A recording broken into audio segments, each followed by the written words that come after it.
আজ সকালে ঘুম থেকে উঠতে অনেক দেরি হয়ে গিয়েছিল। ওই প্রায় ধরুন 8টা মতো বেজে গিয়েছিল। ফোনে অ্যালার্ম দিয়ে রেখেছিলাম, কিন্তু কখন যে অ্যালার্মটা কেটে আমি আবার ঘুমিয়ে পড়েছি নিজেই বলতে পারি না। গত রাতে আমার হাজব্যান্ডের নাইট ডিউটি ছিল। তার যেদিন নাইট ডিউটি থাকে সেদিন তারপর দিন সকালে এসে সে আর ওই রুটি বা পরোটা তেমন কোনো নাস্তা খেতে চায় না, তার জন্য আমাকে ভাতই রান্না করতে হয়। ঘুম থেকে উঠেই ব্যালকনিতে আসলাম এবং আমার গাছগুলোকে দেখলাম একটু নেতিয়ে গেছে, তাই সেগুলোকে একটু সুন্দর করে পানি দিয়ে নিলাম।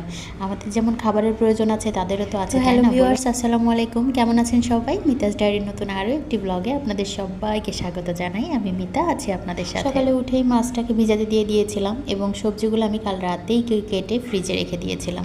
তো আজকে রান্না করব কচুরমুখী দিয়ে মাছ এবং পেঁপে ভাজি।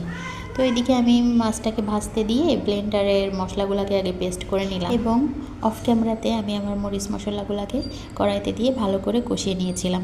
এবং কষানোটা হয়ে গেলে আমি এর মধ্যে এখন কচুগুলোকে দিয়ে দিব। কচুগুলো দিয়ে ভালো করে কষিয়ে নিয়ে এর মধ্যে আমি এখন গরম পানি অ্যাড করে দিব।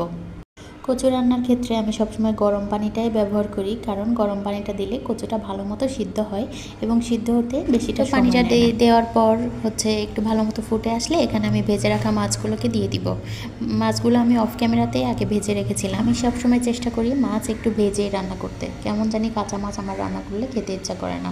তো তারপর আমি ঢাকনা দিয়ে দিলাম, এবার এটা এদিকে হতে এবং পাশের চুলায় আমি অফ ক্যামেরাতে পেঁপে ভাজিটাও বসিয়ে দিয়েছিলাম। যেহেতু হাতে সময় অনেক কম, আমার হাজব্যান্ডেরও আসার সময় হয়ে গিয়েছে, তাই রান্নাটা একটু দ্রুততর করলাম। তো পেঁপে ভাজিটা এদিকে হচ্ছে, আর এই হচ্ছে আমার মাছের ফাইনাল লুক। এবং লাস্টে আমি একটু ভাজা জিরা গুঁড়া উপর দিয়ে ছিটিয়ে দিয়েছিলাম।